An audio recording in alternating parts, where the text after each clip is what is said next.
Hello student, math Goyal classes में आज हम जो कर रहे थे एक्सरसाइज 2.2 कर रहे थे।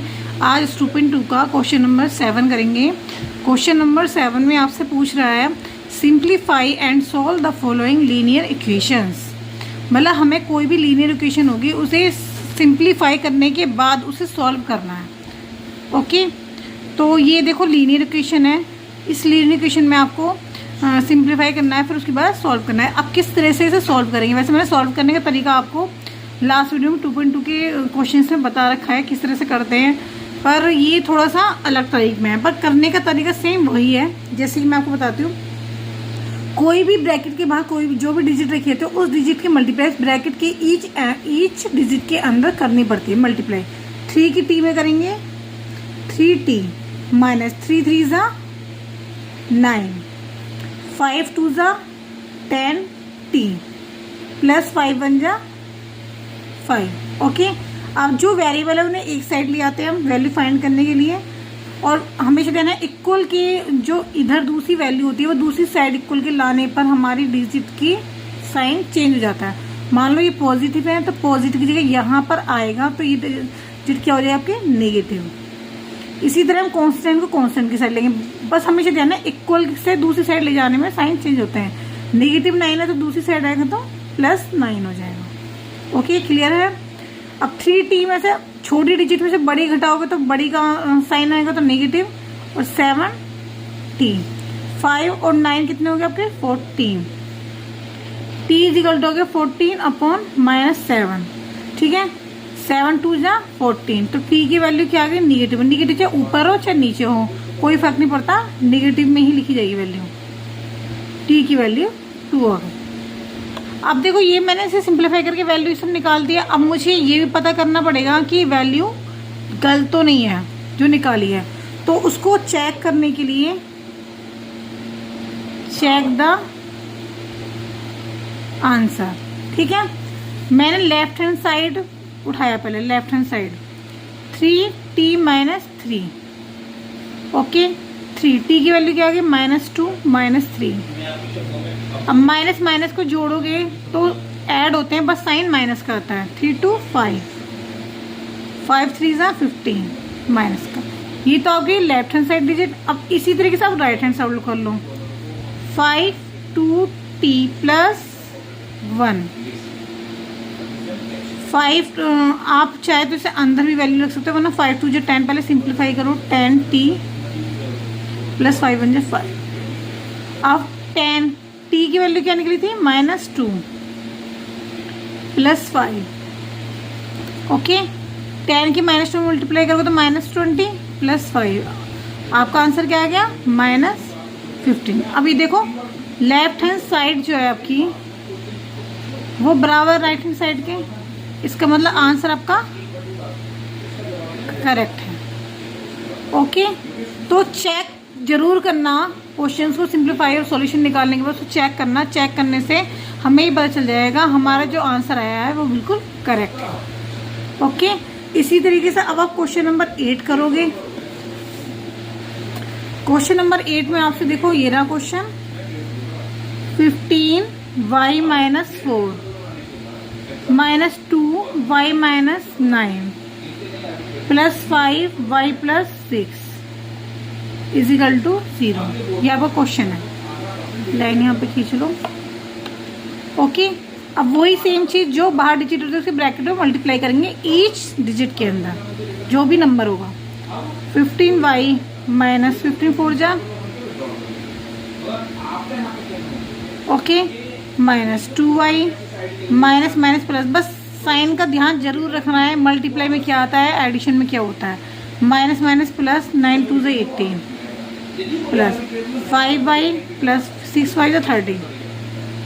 अब वेरिएबल्स को एक साथ लिया हो 15y minus 2y plus 5y, और कांस्टेंट को एक साथ लिया हो। फिलहाल आप एक ही साइड रखो, इक्वल की साइड अभी नहीं लेके जाना।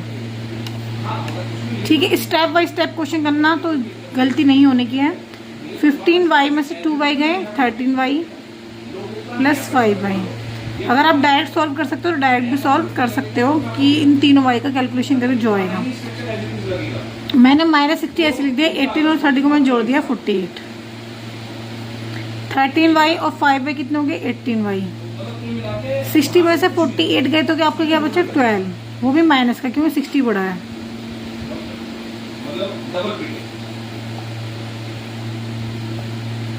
अब मैंने क्या करा, कांस्टेंट को दूसरी साइड लेके नेगेटिव है तो पॉजिटिव हो जाएगा, जीरो से हमें कोई फर्क नहीं पड़ता।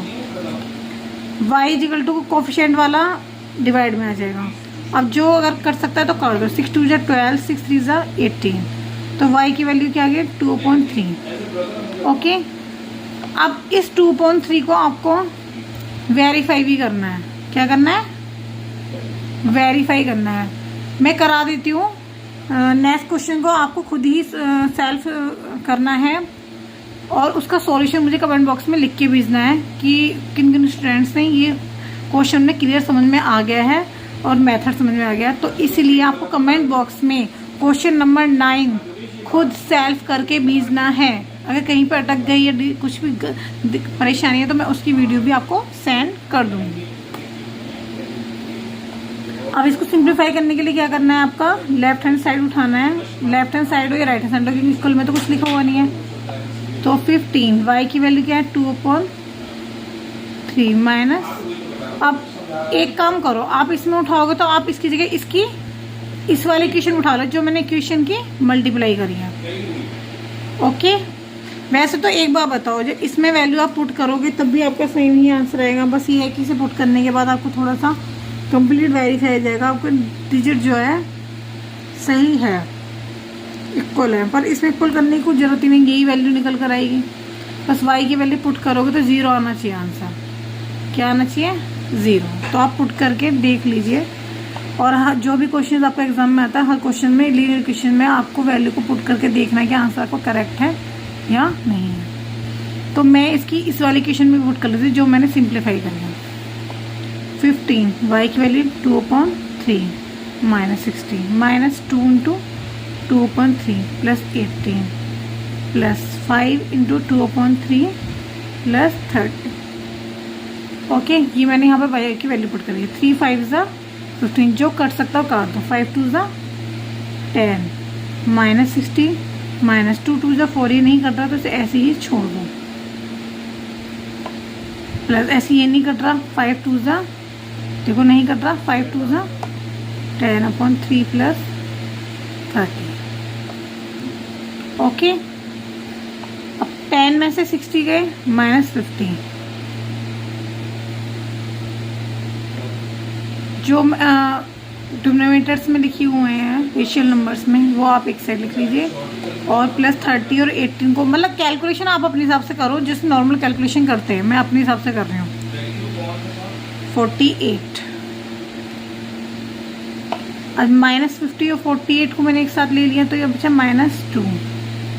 अब इन दोनों में 3 LCM आ रहा है तो -4 प्लस 10/3 -2 -4 प्लस 10 कितना हुआ 6/3।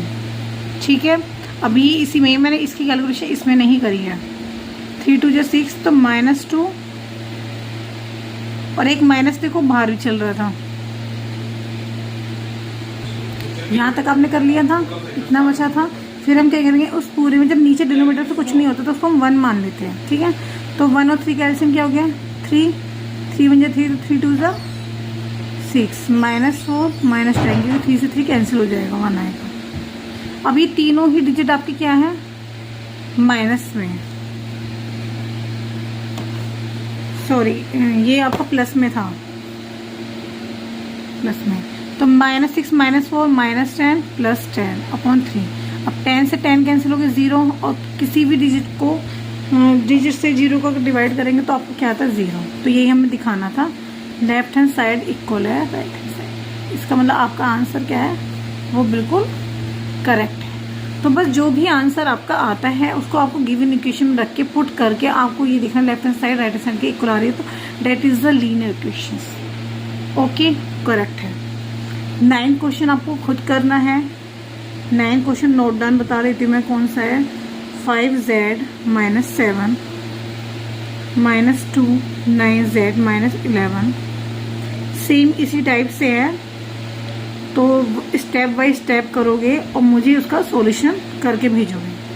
ओके, नेक्स्ट क्वेश्चन मैं वो खुद करा रही हूँ। Question number 10, 0.25 4f minus 3 equal to 0.05 10f minus 9। Okay, अब सबसे पहले वही तरीका आपको निकालना है, इनको पहले सिंप्लीफाई करना है मल्टीप्लाई करके।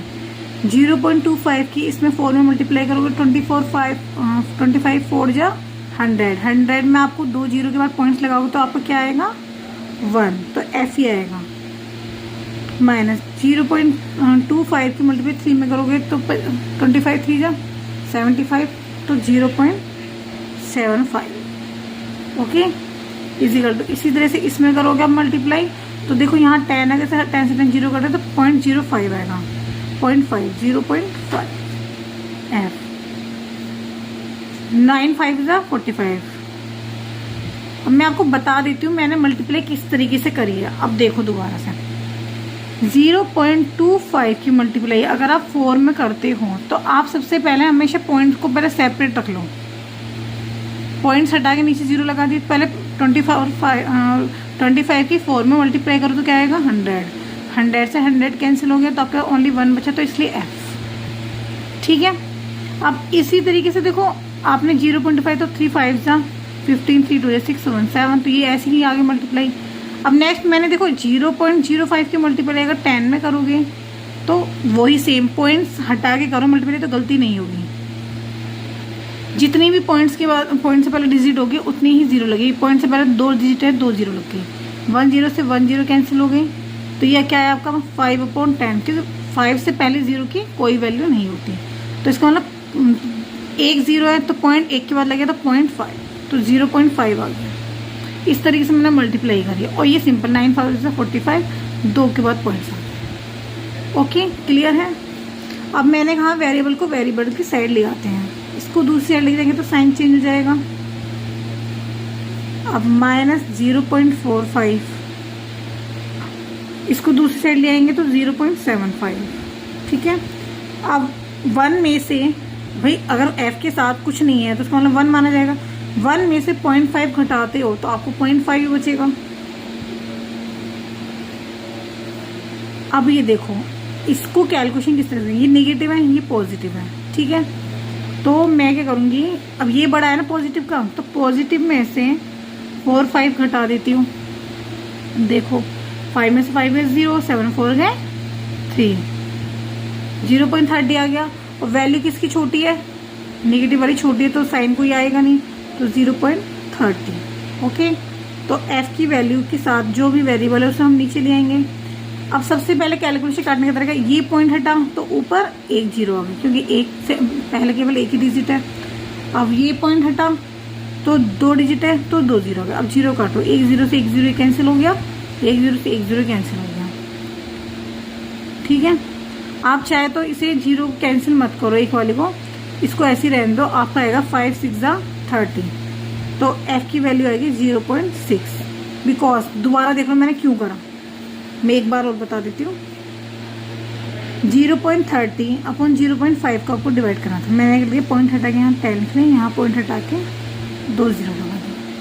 5 6 जा 30 कर दिया, 1 0 से 1 0 कैंसिल हो गया। अब आपके पास क्या बचा 6/10, तो 10 का मतलब क्या है, एक डिजिट से एक पॉइंट पहले, तो 0.6 आता है।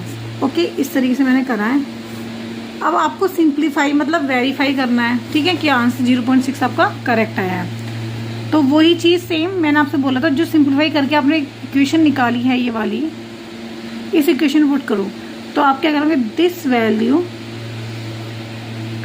Put in equation number 1। Okay, इस वाले इक्वेशन में, क्योंकि देखो दोबारा मल्टीप्लाई करने में आपको दिक्कत होगी, तो इसलिए मैं जो सिंप्लीफाई कर रखी है आप उसमें कर लो। f की वैल्यू 0.6 है, माइनस 0.75 इजिकल टू 0.5, f की वैल्यू 0.6 माइनस 0। अगर दोनों इक्वल आ गए तो आपका आंसर करेक्ट है। 0.6 और 0.7 अब बड़ा तो देखो 0.6 तो छोटा है ना, तो आंसर तो नेगेटिव में आएगा। तो 0.75 में से 0.6 के आप कितनी भी जीरो लगा सकते हो, उससे कोई फर्क नहीं पड़ने का। 0.15 आ गया आंसर। ओके, अब ये इसकी मल्टीप्लाई 6 5 30। अब पॉइंट हटा के 1 0 इसके आगे, पॉइंट हटा के मैं यहाँ दिखा भी देती हूँ, 2 0 2 के बाद पॉइंट लग गया। ओके, -0.45। ठीक है, ये तो ऐसे ही रहा, भी सॉल्व हो गया इतना, इसको सॉल्व करना है। अब 0.30 पर बड़ा तो नेगेटिव है 0.45, तो 0.45 में से 0.30 अगर आपने माइनस कर तो आपके पास क्या बचा, 0.15, वो भी नेगेटिव का। तो आगे ना कुल लेफ्ट हैंड साइड बराबर आ गया राइट हैंड साइड के, करेक्ट आंसर। ओके, समझ में आ गया। अगर आपके क्वेश्चंस में कोई भी क्लियर नहीं हो रहा है, मतलब होता है कि आपको कोई क्वेश्चन में कुछ भी समझ में नहीं आती, कुछ भी आपको दिक्कत हो, तो आप मुझसे दोबारा से कमेंट बॉक्स में लिख के भेज सकते हैं कि मैम आप इस क्वेश्चंस को अगेन दोबारा समझा दीजिए। ठीक है, और जो 9 क्वेश्चन मैंने आपको दिया है उस क्वेश्चन को आपको मुझे सॉल्व करके कमेंट बॉक्स में भेजना है। और अगर मेरे एजुकेशन मतलब मेरा पढ़ाने का मेथड अगर आपको क्लियर, अगर आपको हाई पॉइंट्स क्लियर हैं, समझ में आ रहा है, तो प्लीज़ मेरे चैनल को लाइक भी कीजिए, शेयर एंड सब्सक्राइब, और कमेंट बॉक्स भी कीजिए, और बेल आइकन का बटन ऑल कर दीजिए, ताकि मेरी नेक्स्ट वीडियो आपको मिलती रहे और आपकी मैथ में आपको हेल्प मिलती रहे। Thank you.